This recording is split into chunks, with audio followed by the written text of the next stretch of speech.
रोज एक कहानी।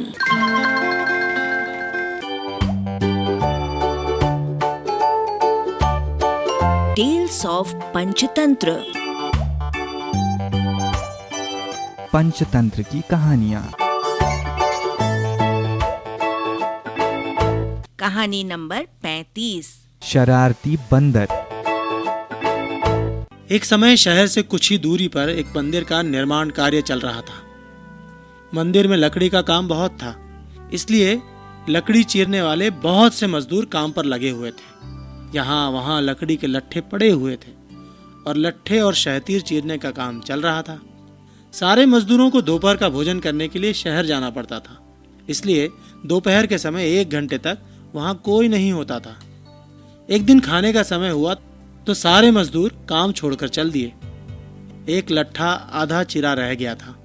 आधे चिरे लट्ठे में मजदूर लकड़ी का कीला फंसाकर चले गए। ऐसा करने से दोबारा आरी घुसाने में आसानी रहती है। तभी वहां बंदरों का एक दल उछलता कूदता आया। उनमें एक शरारती बंदर भी था, जो बिना मतलब चीजों से छेड़छाड़ करता रहता था। पंगे लेना उसकी आदत थी। बंदरों के सरदार ने सबको वहां पड़ी चीजों से छेड़छाड़ न करने का आदेश दिया। सारे बंदर पेड़ों की ओर चल दिए, पर वो शैतान बंदर सबकी नजर बचाकर पीछे रह गया और लगा अड़ंगेबाजी करने। उसकी नजर अधचिरे लट्ठे पर पड़ी। बस वो उसी पर पिल पड़ा और बीच में अड़ाए गए कीलों को देखने लगा। फिर उसने पास पड़ी आरी को देखा। उसे उठाकर लकड़ी पर रगड़ने लगा। उससे किर्र किर्र की आवाज निकलने लगी तो उसने गुस्से से आरी पटक दी। उन बंदरों की भाषा में किर्र किर्र का अर्थ निखट्टू था। वो दोबारा लट्ठे के बीच फंसे कीले को देखने लगा। उसके दिमाग में कुतूहल होने लगा कि इस किले को लट्ठे के बीच में से निकाल दिया जाए तो क्या होगा।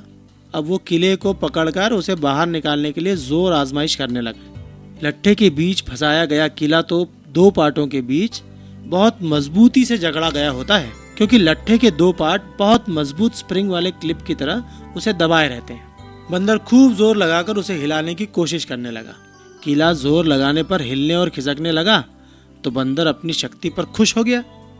वो और जोर से खो खो करता किला सरकाने लगा। इस धिंगा मुश्ती के बीच बंदर की पूंछ 2 पार्टों के बीच आ गई, जिसका उसे पता ही नहीं लगा।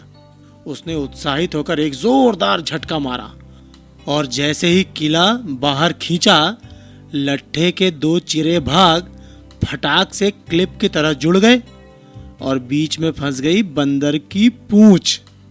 बंदर चिल्ला उठा। तभी वहां मजदूर लौटे। उन्हें देखते ही बंदर ने भागने के लिए जोर लगाया तो उसकी पूंछ टूट गई। वो चीखता हुआ टूटी पूंछ लेकर भागा, सरपट भागा और फिर नजर ही नहीं आया।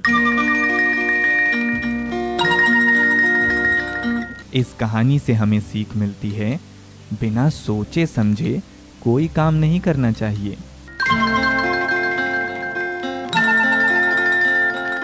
प्रस्तुति लिब्रा वेलफेयर सोसाइटी।